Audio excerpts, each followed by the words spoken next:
오늘은 우리가 읽은 본문 말씀을 가지고 요한계시록 내러티브 23번째 시간으로 두 증인이라는 제목으로 말씀을 함께 나누도록 하겠습니다. 함께 고백할까요? 두 증인, 두 증인. 네. 여러분, 우리가 사는 시대는 참 이상합니다. 사람들은 더 많이 연결되어 있는 것 같은데 외롭습니다. 말은 많아졌는데 진실은 불편해집니다. 다들 자유와 다양성은 말하지만 복음이 나오고 예수님을 진짜로 따르겠다고 하면 갑자기 분위기가 달라져 버립니다. 그래서 오늘 요한계시록 11장은 우리에게 아주 분명한 질문을 던집니다. 함께 읽겠습니다. 너는 이 시대에서 누구의 증인으로 살고 있느냐? 이 말씀은 단지 마지막 때의 신비한 장면이 아니라 지금 우리를 향한 하나님의 부르심입니다. 하나님의 부르심입니다. 하나님은 자기 사람을 아십니다. 믿으십니까? 본문은 성전을 측량하는 장면으로 시작하고 있습니다. 이 측량은 단순히 크기를 재는 것이 아니라 뭐라고요? 이건 내 것이다라고 선언하시는 장면이죠. 누가 선언하셔요? 예수님께서 선언하시죠. 여러분, 세상이 혼란스러워질수록 우리는 물어야 됩니다. 또 어떤 사람들은 이렇게 세상 속에서 외치고 반문합니다. 하나님, 저를 정말 아시나요? 제가 버티고 있는 걸 보고 계십니까? 하나님, 저는 하나님이 안 느껴집니다. 그런데 하나님 말씀하십니다. 뭐라고 말씀하신 줄 아세요? 안다. 너는 내 것이다. 세상은 사람들을 스펙과 성과로 평가하지만 하나님은 눈물과 기도, 또 뭐예요? 무너질 듯한 순간에도 지킨 예배와 거룩을 보신다는 것이죠. 하나님이 보시는 거기에 우리의 마음과 우리의 초점이 있길 바랍니다. 혹시 내 자신이 작아지고 실패한 것처럼 느껴져도 여러분 기억하십시오. 하나님은 자기 사람을 결코 놓치지 않으십니다. 또한 하나님은 화려한 사람이 아니라 증인을 세우십니다. 세상에 여러분 큰 능력과 권세와 큰 명예를 가진 사람이 서 있는 듯 하지만은 여러분 최종적인 마지막 시간에는 하나님께서 하나님의 증인을 세우십니다. 하나님은 두 증인을 세우시는데 그들은 화려한 옷이 아니라 어떤 옷을 입고 있어요? 베옷을 입고 있습니다. 이 베옷은 어떤 의미입니까? 회개와 슬픔과 사명의 옷입니다. 우리가 그런 옷을 입고 있지 않겠습니까? 즉 두 증인은 스타가 아닙니다. 인기 있는 사람, 반응이 좋은 사람이 아니라 하나님의 메시지를 들고 서 있는 사람인 줄로 믿습니다. 지금 이 시대는 증인보다 인플루언서를 더 좋아합니다. 여기저기 다 인플루언서가 누구냐, 어떤 인플루언서를 이렇게 좋아하느냐, 여기에 온통 관심이 다 집중되어 있습니다. 이것은 깊이보다 반응, 진실보다 보이는 이미지, 순종보다 자기 브랜딩을 더 중요하게 여기는 그런 상황들입니다. 하지만 하나님은 말씀하십니다. 뭐라고 말씀하신 줄 아세요? 함께 읽을까요? 내가 찾는 건 유명한 사람이 아니라 증인이다. 증인이다. 하나님은 하나님의 증인을 찾으십니다. 하나님 나라 증인을 찾으십니다.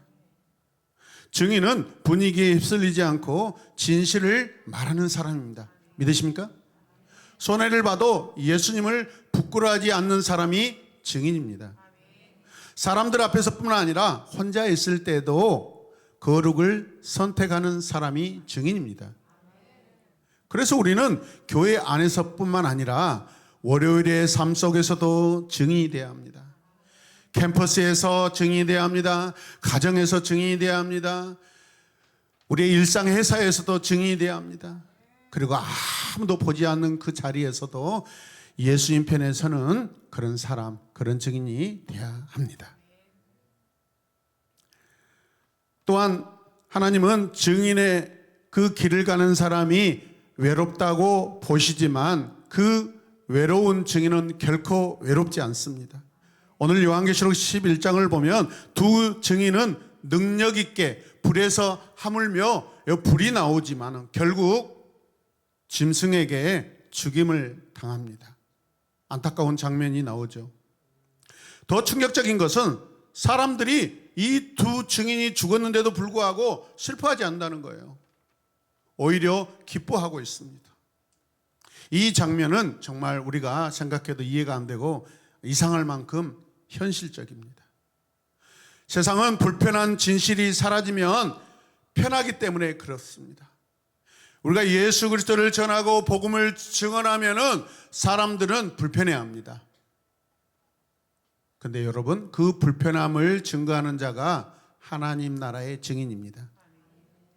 믿음으로 살면 때로 박수보다 오해를 더 많이 받습니다. 정직하게 살면 피곤하게 산다는 말을 듣습니다. 관계의 선을 지키면 너무 보수적이라는 말을 듣습니다. 예배와 공동체를 우선하면 종교에 빠졌다는 그런 오해를 받기도 합니다. 그래서 믿음의 길은 종종 이렇게 느껴집니다. 내가 이렇게까지 꼭 해야 하나? 왜 나는 점점 더 외로워지지? 하나님 앞에 잘하고 있는데도 이상하게 사람들은 바라보고 있습니다. 하지만 바로 그 자리에서 우리는 기억해야 합니다. 증인의 길은 원래 화려하기보다 어떤 모습이에요? 먼저 외로운 길이라는 거예요, 여러분. 저와 여러분들은 이 땅에서 고독하고 외로운 순례자입니다. 우리가 외롭지 않고 즐겁고 여러분 화려한 것 속에서 산다면 우리는 영적인 외로움 없습니다. 그러나 그 길은 하나님의 길이 아니라 세상을 따라가는 길, 애적인 길로 가고 있다는 것을 우리가 분명히 알아야 할 것입니다. 또한 끝난 것 같은 자리에서 하나님은 나를 다시 일으키신다는 것입니다. 두 증인이 죽고 시체가 여러분 길거리에 버려졌을 때 모든 것이 끝났다라고 생각됩니다. 그런데 말씀은 이렇게 말합니다. 함께 읽읍시다. 사흘반이 지난 뒤에 하나님에게서 생명의 기운이 나와서 그들 속에 들어가니 사흘반, 마치 예수 그리스도께서 사흘 후에 죽은 지 3일 만에 여러분 무덤문을 박차고 부활하신 그런 장면을 보는 듯합니다. 할렐루야. 우리는 이 땅에서 비록 우리의 육체가 죽을지라도 하나님 나라에서 새 생명으로 영원한 생명으로 다시 일어설 줄로 믿습니다. 믿으십니까? 사람들은 끝났다고 말하고 사람들은 끝났다고 생각하지만 하나님은 다시 생기를 불어 넣으십니다. 이것이 복음입니다. 함께 고백합니다. 이것이 복음이다. 여러분, 복음은 한 번도 죽지 않는 이야기가 아닙니다. 복음은 죽지 않는 이야기가 아닙니다. 복음은요, 어떤 거예요? 죽은 것 같은 자리에서 하나님이 다시 살리시는 이야기입니다. 그래서 부활이 뭐죠? Resurrection입니다. 다시 일어나는 것입니다. 다시 일어나는 것입니다. 혹시 지금 마음이 메마르고 예배는 드리지만 감각이 없고 기도하려고 해도 말이 나오지 않습니까? 나는 끝난 것 같다라는 생각이 든다면 오늘 하나님께서 저와 여러분들에게 이렇게 말씀하십니다. 뭐라고 말씀하셔요? 끝난 것 아니다. 내가 다시 너를 일으킨다. 아멘. 주님의 말씀이십니다. 일으키셨잖아요. 죽임당하여 길거리에 버려진 두 증인을 하나님이 여러분 생기를 불어넣어서 일으키시잖아요. 신앙은 내 힘으로 버티는 것이 아니라 하나님의 은혜로 다시 살아나는 것입니다. 또한 진짜 승리는 끝까지 충성한다는 것입니다. 두 증인의 승리는 편안하게 살아남는 승리가 아닙니다, 여러분. 고통이 없었던 승리도 아닙니다. 그들의 진짜 승리는 끝까지 자기 정체성을 잃지 않는 것입니다. 우리는 어디서나 그리스도인입니다. 한번 고백할까요? 우리는 어디서나 그리스도인입니다. 아멘. 우리 다음 세대를 고백합시다. 나는 학교에서도 크리스천입니다. 아멘. 나는 가정에서도 예배하고 교회에서도 예배하고 학교에서 예배하는 하나님의 자녀입니다. 믿습니까? 네. 끝까지 자기 정체성을 잃지 않는 것입니다. 오늘의 시대는 승리를, 성공이나 인정받는 것, 또 어떤 빠른 결과, 앞서감으로 정리하고 있습니다. 내 자신을 보면 친구들에 비해서 계속 뒤처져 있는 것 같습니다. 내 친구는 뭔가 좋은 회사에 먼저 취직하고 굉장히 높은 연봉을 받고 있어서 마치 내가 소망이 없는 듯 느껴질 때가 있습니다. 다른 사람은 있는데 나만 없는 듯 합니다. 친구는 승리하게 보이는데 나는 패배한 듯 느껴집니다. 하지만 하나님이 말씀하신 승리는 여러분 다릅니다. 어떻게 달라요? 함께 선포합시다. 끝까지 내 편에 서 있는 것이다. 아멘. 끝까지 증인으로 남는 것이다. 아멘. 끝까지 타협하지 않는 것이다. 아멘. 여러분, 어떤 사람이 형통하게 보입니까? 그 진짜 형통의 방법, 비결이 무엇인지 분명하게 보아야 합니다. 세상적인 어떤 그 방법으로 형통하고 있는지, 정말 하나님의 복을 받아서 형통하고 있는지, 우리는 그런 정확한 분별이 필요합니다, 여러분. 성공도 중요하고 진로도 중요하고 관계도 중요합니다. 하지만 그 무엇보다도 중요한 질문은 이것입니다. 함께 선포합시다. 나는 누구의 사람으로 살고 있는가? 제가 여러분들에게 이렇게 질문할 테니까 여러분 스스로 답을 한번 해보시겠습니까? 나는 누구의 사람으로 살고 있는가? 아멘. 나는 하나님의 사람으로 살고 있습니다. 사람들에게 인정받아도 예수님을 잃어버리면 그거는 승리예요, 아니에요? 승리가 아닙니다, 여러분. 또한 오늘 이 시대의 두 증인은 누구냐 이 말이죠. 하나님의 말씀은 여러분 시간과 공간을 초월하여서 반드시 이 성경을 읽는 독자에게 적용하십니다. 할렐루야. 2000년, 3000년 여러분 더 많은 시간들이 흐른다 할지라도 하나님의 말씀은 여러분 아멘하고 예하면 다 적용되는 줄로 믿습니다. 오늘 이 시대의 두 증인은 누구입니까? 두 증인은 멀리 있는 특별한 사람들만이 아닙니다. 어쩌면 바로 저와 여러분들일 수 있습니다. 혼자서도 예배를 지키는 사람, 직장과 캠퍼스에서 신앙의 기준을 놓지 않는 사람, 관계의 거룩함을 지켜내는 사람, 불안과 흔들림 속에서 하나님을 포기하지 않는 사람, 교회에서 실망해서도 예수님을 끝까지 놓지 않고 있는 사람, 다시 일어서는 사람입니다. 우리 교회에 실망할 수 있어요. 목회자에게 실망할 수 있어요. 성도에게 실망할 수 있어요. 예수님 놓치지 마십시오. 예수님께서 다시 새로운 마음으로 회복시켜서 공동체 안에서 서로 사랑할 수 있도록 은혜를 베푸신 줄로 믿습니다. 아멘. 하나님은 지금도 그런 사람들을 통해 이 시대에 말씀하십니다. 어떻게 말씀하실까요? 세상은 몇 명이 동의하느냐를 묻지만 하나님은 내가 내 편에 서 있느냐라고 물으십니다. 우리 옆에 분들에게 한번 질문해 봅시다. 당신은 하나님 편에 서 계십니까? 아멘. 저는 하나님 편에 서 있습니다. 저는 하나님 편에 서 있을 것입니다. 그 누가 뭐라 해도 나는 하나님 편입니다. 더 중요한 건 뭐예요? 하나님이 내 편이십니다. 마지막으로 하나님의 백성들이여 침묵하지 마십시오라는 겁니다. 지금은 침묵이 편한 시대입니다. 괜히 말해서 관계가 불편해지느니 적당히 맞추고 적당히 숨는 것이 쉬워 보입니다. 한마디 던져놓고 숨어버리면 그만일 것 같습니다. 하지만 빛이 침묵하면 어둠이 정상처럼 보여버립니다. 증인이 침묵하면 거짓이 진실처럼 들립니다. 물론 우리는 막무가내 막 소리치라는 거 아닙니다. 그런 부르심으로 우리가 부르심을 받은 게 아닙니다. 정죄하라고, 심판하라고 우리는 부름받은 게 아닙니다. 우리는 복음을 부끄러워하지 말라는 부르심을 받았습니다. 함께 고백하십시다. 복음을 부끄러워하지 않겠습니다. 아멘. 그러므로 침묵하지 마십시오. 삶으로 말하십시오. 믿음의 선택으로 말하십시오. 주님의 사랑으로 말하십시오. 거절과 인내와 신실한 예배, 거룩한 예배로 말하십시오. 내가 누구냐? 내가 누구냐?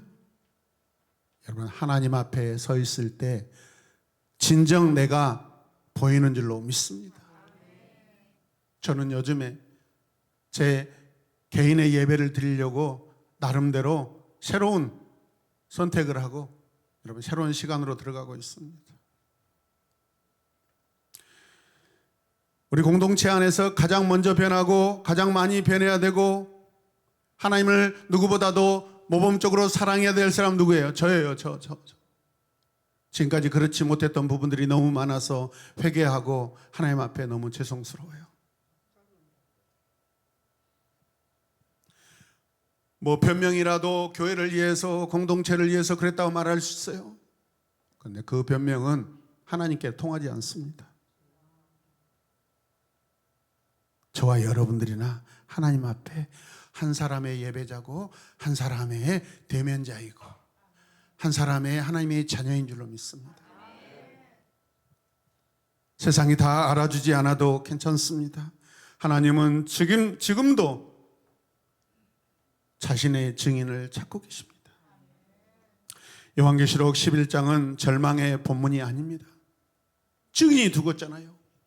하나님의 증인들이 죽었잖아요. 슬픈 일입니까? 그렇게 보입니다. 동탄스럽습니다. 우리에게 여러분 기대를 꺾어버리는 그런 장면이 될 수 있습니다. 그런데 이 말씀은 끝까지 하나님 편에 서는 사람들을 향한 하늘의 격려인 줄로 믿으시길 바랍니다. 여러분 옆에 분들을 보십시오. 옆에 분들을 보십시오. 옆에 앉아있는 내 곁에 앉아있는 그분이 바로 하늘의 격려입니다. 하나님이 격려하고 계십니다.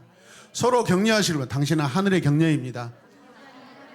내가 내 스스로 격려를 받으려고 하지 마시고 여러분 옆 사람을 격려하면 그 격려가 옆 사람의 격려가 또 나에게 온 줄로 믿습니다. 그래서 우리는 내 자신을 사랑하는 자가 아닙니다. 이웃을 사랑할 때 그 이웃이 나를 또 사랑하게 됩니다. 이게 성숙한 사랑입니다. 아름다운 사랑입니다. 할렐루야. 여러분 함께 기억하십시다. 하나님은 자기 사람을 아신다는 거죠. 하나님은 증인을 세우십니다. 하나님은 쓰러진 증인을 다시 생기를 부어넣어서 일으켜 세우십니다. 하나님의 증인은 결코 실패하지 않습니다. 하나님이 실패하지 않는 분인데 어떻게 그 자녀가 실패할 수 있겠습니까? 그러니 유명한 사람이 여러분 되려고 하기보다 먼저 우리는 어떤 사람이 되어야 할까요? 증인이 되어야 합니다. 아멘. 사람들이 박수치지 않아도 결과가 바로 보이지 않아도 여러분 손해보는 것 같아도 끝까지 예수님 사람으로 나오시길 바랍니다.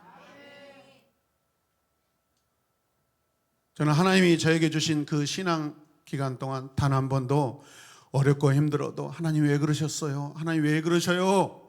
저는 그런 말을 할 수가 없었습니다. 왜? 저에게 주신 구원의 은혜와 간격이 너무 크기 때문에. 여러분 할 수만 있다면 저는 교회에 봉사하고 싶었고 할 수만 있다면 교회를 위하여 일하고 싶었습니다. 청년 때 저는 저에게 승용차가 있었는데 청년 수련회 장소가 저 하순 금호원청 근처에 어떤 작은 시골 마을 장로님 그 정원 같은 그런 집이었습니다. 한번 청년들을 태우고 가서 내려주고 거기에서 같이 은혜 받는 것도 여러분 너무 귀하다고 생각했지만은 아직 퇴근해서 도착하지 않는 청년들 교회에 있다고 하길래 저는 무등산을 지나와서 그 늦은 밤에 그 좁은 2차선 그 도로를 즐거운 마음으로 와가지고 교회 청년들을 태워서 다시 가가지고 함께 그 자리에 있게 되었습니다. 나이 어린 청년 회장님이 저에게 그래요. 형님 그렇게까지 해야 돼요? 안 가셔도 돼요. 늦게 지가 가고 안 온 걔들이 잘못이지 왜 형님이 가시냐고. 그런데 제 마음속에는 이런 기쁨이 차고 넘쳤습니다. 데려와야 된다. 같이 있어야 된다. 저는 하나님의 사람들을 위해서 봉사하고 섬기는 게 너무 기뻤습니다. 할렐루야.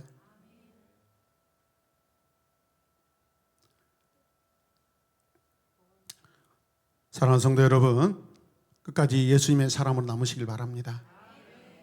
그래서 먼저 증인이 되십시오. 여러분, 어둠이 짙을수록 증인의 존재는 더 선명해집니다.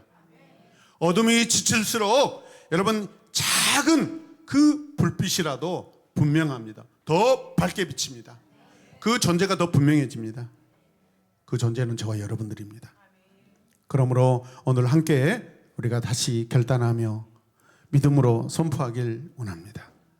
우리 함께 선포하겠습니다. 주님, 제가 이 시대에 증인되게 하소서. 아멘. 타협하지 않게 하시고 침묵하지 않게 하시고 쓰러져도 다시 일어나게 하소서. 아멘.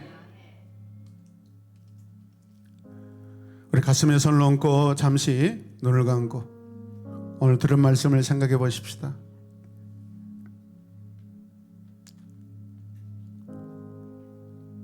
하나님께서 부르시고 세우신 증인은 특별한 사람이 아닙니다. 주 예수 그리스도를 믿어 하나님의 자녀가 된 모든 성도들이 다 증인인 줄로 믿습니다. 주님, 우리를 이 시대의 증인으로 불러주셔서 감사합니다. 사람들의 반응보다 주님의 시선을 더 의식하게 하시고 타협이 쉬운 시대에 끝까지 거룩을 선택하게 하소서. 가정과 캠퍼스와 직장과 인간관계에서 예수님의 이름을 드러내는 참된 증인 되게 하옵소서. 예수님의 이름으로 기도드립니다. 아멘. 우리 함께 이 시간 말씀을 생각하며 잠시 기도하겠습니다. 주님, 어떻게 사는 것이 증인으로 사는 것인지 말씀을 통해 들었습니다. 왜 나를 증인으로 부르셨을까요? 그렇다면 어떻게 증인으로 살아갈 건가? 오늘 그것은 들은 말씀을 생각하며 내 삶에 적용하는 것은 나입니다. 이 시간 함께 조용하게 묵상하면서 기도하겠습니다. 주여,